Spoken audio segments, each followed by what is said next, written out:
Now we will have Rashmi Singh, who's the Executive Director, Gender Equity and Diversity in CARE India. She'll be presenting some of the key highlights from the women's empowerment research that we did.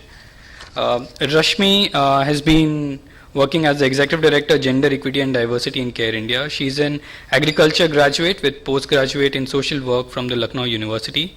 She has been working with the social development sector for almost 14 years now. She has worked with Oxfam GB for 11 years, and that's where her interest and passion for working on the issues around gender and violence against women got its first set of seeds. Prior to joining CARE, she was working as a regional manager for ActionAid India. Rashmi?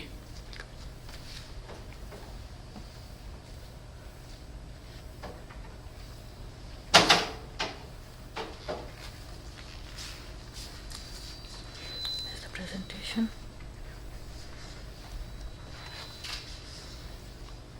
This is it, no?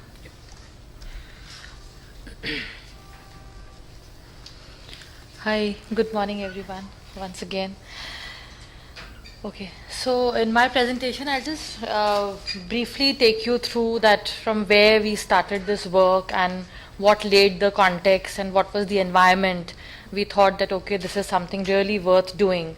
And Niresh in his brief also mentioned that what has been the thinking within CARE about looking at or facilitating the process of gender equity within business. So it's more quickly just to go through that what's the current environment in the space at the moment. So it's of both kinds. So on one hand, we also see that the context in which we are working, the environment in which we are working is not very positive. So if we look at the environment in which we are operating, if we look at that, some of the indicators which make us aware of that there's more which needs to be done and there are miles we have to walk, is if we look at where is India on the global gender gap index, we are on 124. I don't think at this point of time I think we're all aware of what that index means. Similarly, if we look at generally, it's a very broad data, if we look at that what's the women workforce, so it's just 24%. And within that also if we see that okay, where are these 24% women, if we look at them, then they are, if we look at the top level management, then it's just about, the percentage is very low. You just find 14%, between actually 10 to 14% of the women are in the management position. And actually when you look at the boards, which is more a higher decision making body in the companies or the business, just the 5% of the companies which have women on their board. So this actually sets the tone that there is more work which needs to be done. But at the same time, there's also about the positive enabling environment which is there around us, and which is also indicated to us in many different ways, is about the recent law on sexual harassment. Earlier it was just guidelines, now it has been into a full-fledged law, which actually makes the workplace more positive, more enabling and more safe for women to work. Just a way legally to promote more and more women in business. The other is also about, as you are all from business, you know the new company law. Which is actually, it is not only making the company or the business accountable towards the social responsibility, but also actually it is creating a new way of thinking for a social change. So it is where it is also shifting the onus, just not from the civil society organization to more of that, yes, we are the citizens and each one of us has a responsibility, and especially some of us who are in a more privileged position. Then generally also if we look at the other policies, and especially from the business, if we look at it, there are companies, irrespective of these laws, irrespective of these policies, they have been proactive enough to put some of these things in place. The thinking has been in those companies much ahead of times. So I think this also gives a kind of a positive message to us that yes, On one hand, when there is a lot to be done, but at the same time, lot is happening also, and it's possible also. Now, when all this is happening parallelly, I'm sure because some of the companies over here, they're also signatories on the Women's Empowerment Principles. Actually, Women's Empowerment Principles gives us a more structured approach, a more systematic approach of doing all of this, of promoting gender equality in business, promoting diversity in business. Now, this was a conceptual framework which was developed by UN Women and the Global Compact Network few years back, and for business. And these are a set of 7 principles which actually give companies or they facilitate the companies to look at the issues of promoting equality in the business in a more systematic and in a more systemic way. That you look at the entire space in which you work. So in my next slides, it's more around that, okay, when I say it is more systematic and more systemic, it actually means that if we look at the first 4 principles out of these 7 principles, first 4 helps the company or the business to look within itself. I mean, within the organization. Because before you go and promote outside what actually business should do and what business should be doing in its CSR initiatives, it's also about walking the talk. And a lot of companies have been doing that. So the first 4 principles helps the company to look at its own policies and practices and the norms which are there, which on one hand they promote equality, but at the same time, because if we look at business, the people who are in business, they are not from the outside world. They are part of the kind of society we operate in. So if we look at, there are various gender norms which actually get practiced in the business also. So these 4 principles help us to look at some of these things. And the next 2 principles, they are more about in the value chain, how do you do it? The business which the company is doing, how do you integrate gender? And the last principle is very important because it also has to be the work which we are doing, it should be impactful. How do you measure that? So the 7th principle is actually a self-monitoring kind of a tool which helps the companies assess themselves that, okay, this is what you're doing, what the companies are doing, how much they are doing, and how they are doing, and how much impact and how much change it is causing. So it actually, these set of principles, they are self-sufficient in themselves. If we really want to, apart from signing on, if we really want to translate them into practice. Now, while we have this context, that we have this conceptual framework, last year we had this opportunity from the British High Commission where they had a small set of money to support an initiative of this kind. So we, along with UN Women and the Global Compact Network, we designed an initiative which was around that, okay, on one hand we have the Women's Empowerment Principle, on the other hand, it's also about what was the gap or the challenges. So the major gap was that, yes, there are huge number of companies who have signed on to these principles, but then where all of us were struggling was, how do you convert or translate these principles into practices? Unless and until you don't do it, then actually they don't mean more than just on a piece of paper, and it's a nice thing to do. So, and CARE actually took a lead role in that, as Niresh said and Amit also said, is because an organization like CARE, it comes more from a grassroots experience. It's also about, because CARE's niche has been working on the processes of social change at the individual level, at the community level, and at the institution level. So we thought that, okay, that experience we could bring to the business also, and working with the companies to actually translate some of these principles into practice. So this initiative was designed, and this initiative had 3 pillars. So one was, instead of just jumping into the whole thing that, oh, nothing is happening and everything is wrong in business, and so instead of that we thought, okay, one is that the first thing is all of us learn to know that, okay, what's the situation at the moment. For that, we initiated a research. That was one part of the pillar. And I'll talk a little bit more about the research, and it's just not about the design of the research, but also about what are some of the key findings of the research. So the idea of the research was also, it was a kind of a baseline to see, okay, what are the existing policies and practices in business which are promoting gender equality, irrespective of whether a company is a signatory on women's empowerment principles or not. That was the first pillar. Then was awareness, and I think this consultation is part of that process. Since we are done with the research, we have a toolkit emerging out of it. It is more about spreading, and making and creating more awareness on these principles, and also about sharing some of the good examples from the industry.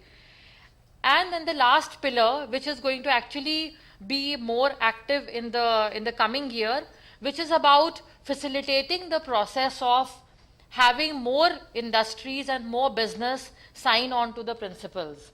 Because if we look at India, we have how many signatories? Around 9.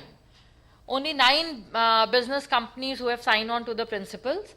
So I think it is very important, one is to grow that number, because unless and until you grow that critical mass, it is because that gives, confidence to others also, that, one is doing, then even I should be doing.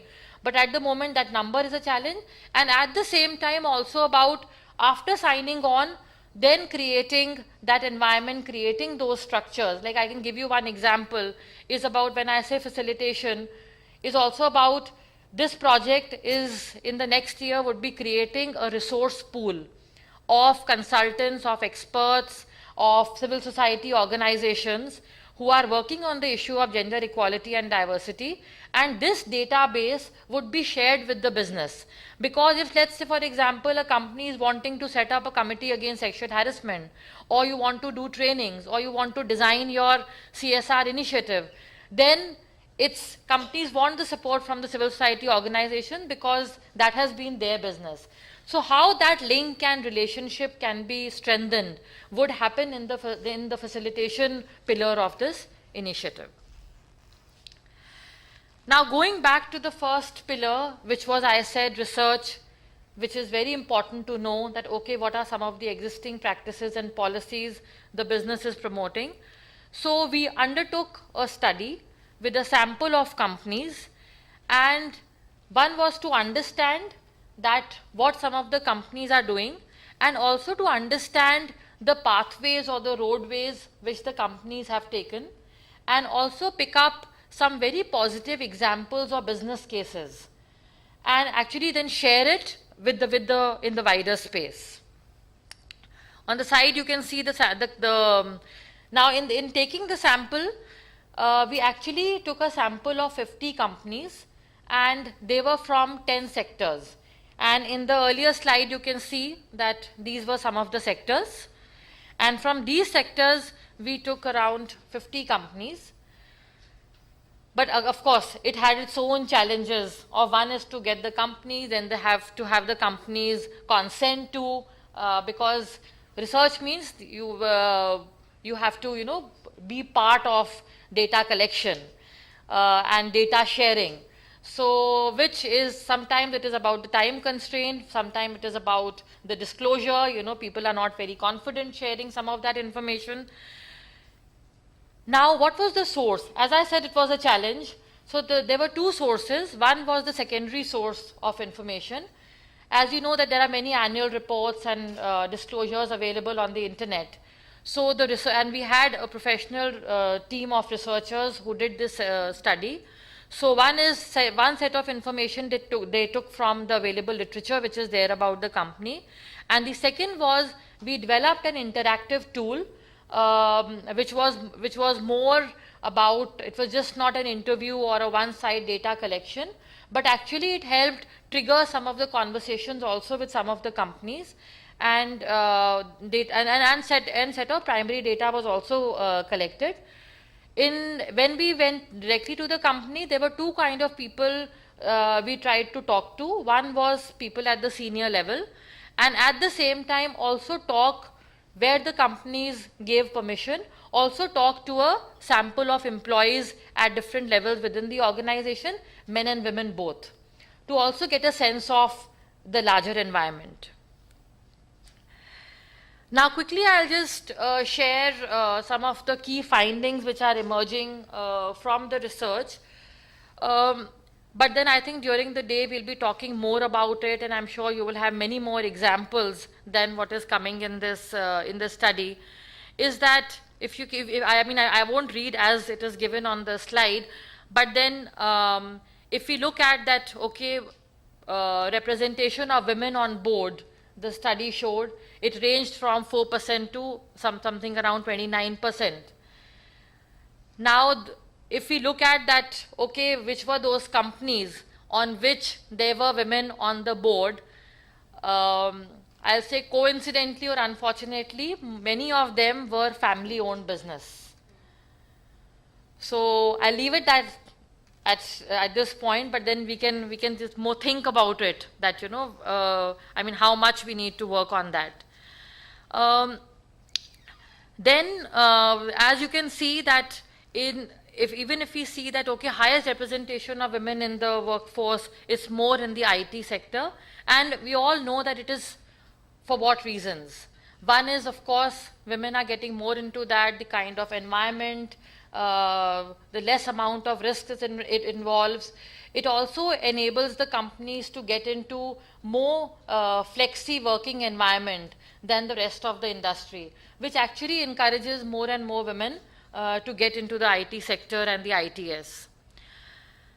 I'll just stop for a second. When we did this study, the framework which we used to collect the data, we followed the 7 principles only. That under each principle, what was the existing scenario. So when I'm sharing the findings also, they are according to that. The other was about, let's say, the maternity benefit. So most of the companies, they said that yes, we have the maternity benefits. Paternity benefits, not many of them were having, as you can say that only 18% of the companies had paternity benefits. But then when we went to look at it, these benefits are there as in the form of a policy. But then actually how many people are availing? How many women are availing and how many men are availing? That was one question. The other was that how many women are coming back after maternity, and what the company has done or has not been able to do to encourage those women who went on a long leave, or who took a comparatively longer break from job. So some of the companies really had very good examples, and these examples have not only come up in this research but also in some of the regional consultations we have done. And some companies really shared some very powerful examples of what initiatives they have taken to encourage women. But at the same time, also it's the onus is on the woman herself also, that the intent to come back. At the same time, company also doing many things. Like one of the companies I remember in Chennai saying that when women are going on maternity leave, we make sure and we encourage women at least to remain in touch with office through emails, through informal means like WhatsApp or Facebook, so that at least you are connected, you know what's happening in the company, so that when you come back, then you don't feel that you're completely out of space. And also the company said we are trying that if a woman, many a time, because it also happens when a woman comes back from the maternity leave, it's also about the role which she is given, because if some changes have happened in the company, they might not be very encouraging. Yeah. Yes. So now Namit has already given me an indication that you have to go fast. Okay. Then similarly about the sexual harassment, again, this is, I think this is a territory which also alerts us, but at the same time, I don't think we need to understand this whole thing, especially given the way the whole environment is being created at the moment, because the law itself says this is about prevention as well as redressal. So businesses, I think, need to focus on prevention without getting much scared of the redressal and wait for, if an incident happens, what do I do? Instead of that, maybe the need is more about building that culture so that we minimize the risk of having these, incidents or these occurrences. If we look at the data around the sexual harassment, the policy, most of the companies had, but then they had a lot of reservations around, which is something which we need to think, is many companies had reservation around getting an external member on the panel. And this the law mandates. And then there are two reasons for it. One is companies are not very confident that they want to have an external member.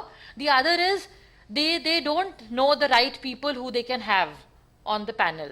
So I think this is the role which the civil society organization and the business can work together on. And another alerting thing was also around that though the mechanism of this legal mechanism was there in the companies, but then how many people are filing the case if an incident has happened? How many women actually have taken the support of this mechanism? Either the companies did not have any record, or some of the companies they did not want to share. Some of the companies did share that yes, there have been cases which have been filed under this legal mechanism, but then what happened to that case? Whether they were resolved, and then as a result of that, what happened? Because many cases, as we know that we all work under very gender stereotype norm, in many cases the woman is asked to leave, or the environment is created. Actually what happened, that information was not available due to many reasons.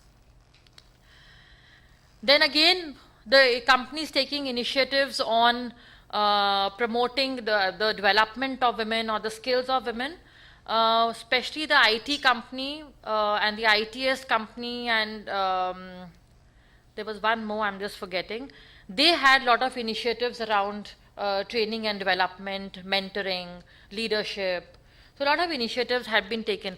We have a full-fledged report for this research, so all those who are interested, we can share a link to the report.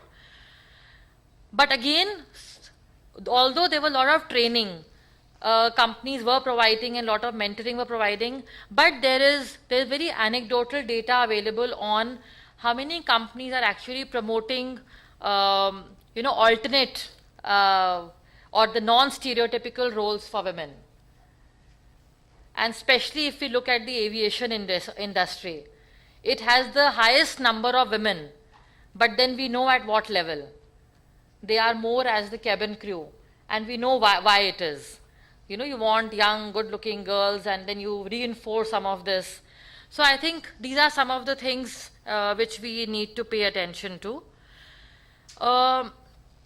As we go to the other principles, especially to the CSR, which are the second last two principles, is about since the companies are also dealing with the vendors in their supply chain, these 7 principles also helps the companies to look at that how companies can influence the vendors it is engaging with.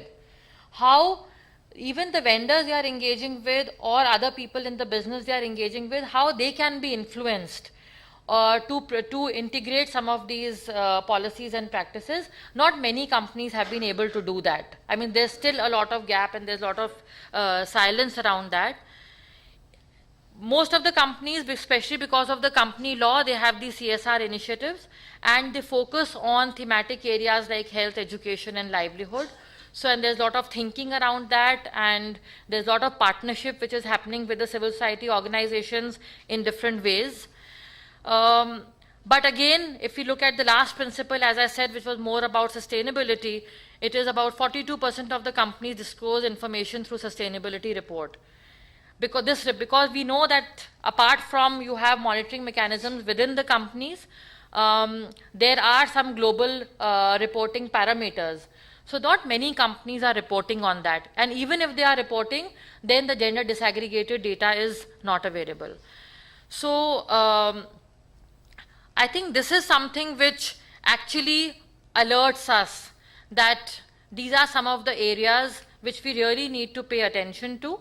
But I think at the same time, there is a lot of possibility, which could be many different ways that, within the companies, and especially as a result of these consultations, how, we can create champions of those companies who have been able to take initiatives, and they can influence the others, because peer learning is the best, instead of, one sector telling the other.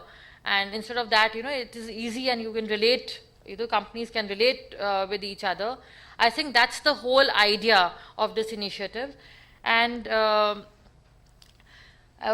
we are going to move during the day, and as a follow-up also, the whole idea is that how we can create these informal spaces, that even if many of the companies are going to sign on the principles, but then how do you take it forward? I think that's more critical and important.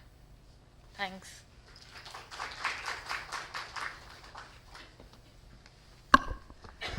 Thanks a lot, Rashmi.